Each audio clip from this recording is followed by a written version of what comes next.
Սիմոն Աչիկգյոզյան, գիտությունների թեկնածու, հայտնի երկրաբան, 70-ից ավելի գիտական աշխատությունների հեղինակ։ Երբ սկսվեց Ղարաբաղյան շարժումը, նա 50 տարեկան էր։ Հետևում էին գիտական աշխատանքի եւ դասախոսական գործունեության տարիները, գիտական աշխարհում ճանաչումը եւ հասարակական մեծ հեղինակությունը։ Բայց Սիմոն Աչիկգյոզյանն այդ ամենը զոհեց հանուն հայրենիքի։ Դա գիտակցված ընտրություն էր։ Այդպես էին թելադրում նրա իմաստությունն ու կենսափորձը, պատմության իմացությունն ու նախնիների հիշատակը։ Ոսկե մեդալով ավարտելով դպրոցը Սիմոն Աչիկգյոզյանն ընդունվեց համալսարան երկրաբանական ֆակուլտետ։ Այդ մասնագիտությունն ամենահարազատն էր նրա էությանը։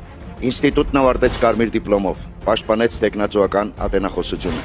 Որպես երկրաբան Հայաստանը չափչփել էր լայնքով եւ երկայնքով։ Եվ երբ տղա ունեցավ, որին հոր պատվին Հովհաննես անվանեց, դեռ փոքրուց իր հետ երկրաբանական արշավների էր տանում, հայրենի հողի նկատմամբ սեր ներարկելով։ Սիմոնը որդուն էր փոխանցում այն, ինչ պատմել էին ծնողները Մեծ Եղեռնի կորցրած հայրենի եզերքի մասին։ Որդուն այն ժամանակ արգելված հոգևոր եւ հայրենասիրական երգեր էր սովորեցնում։ Ջոկատների մարտիկներն ապշած էին նրա հնարավորություններով եւ ունակություններով, իսկ ավելի շատ մարդկային որակներով, իմաստությամբ, խիզախությամբ, վեհանձնությամբ ու ծայր աստիճան դաստիարակությամբ ու բարեկրթությամբ։ Նրան մեծարանքով Ձեդ անվանեցին։ Սիմոն Աչիկգյոզյանը գետաշենում էր 1990 թվականի ամռանից։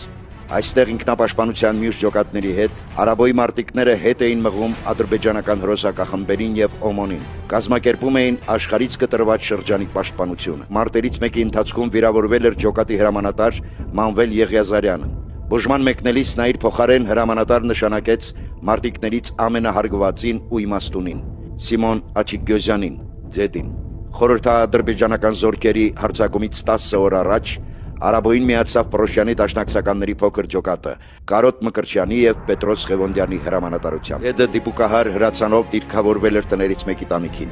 Թշնամու խփված յուրաքանչյուր զինվորից հետո մարտիկները լսում էին նրա հաղթական բացականչությունները։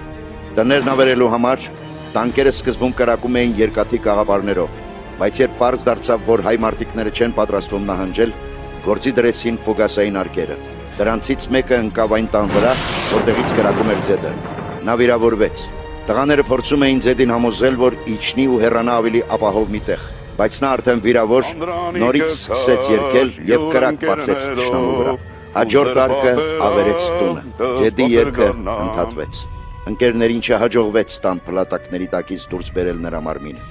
Սիմոն Աչիկգյոզյանը, որ հետմահու պարգևատրվեց Հայաստանի Հանրապետության մարտական խաչ առաջին աստիճանի շքանշանով, մայրական երախտագիտություն եւ զորավար անդրանիկ մեդալներով առաջին զոհերից էր, որ իր կյանքը տվեց Արցախյան ազատամարտանունը ստացած պատերազմում։ Հիմա նրա անունով է կոչվում Գիտությունների ակադեմիայի երկրաբանության կաբինետը։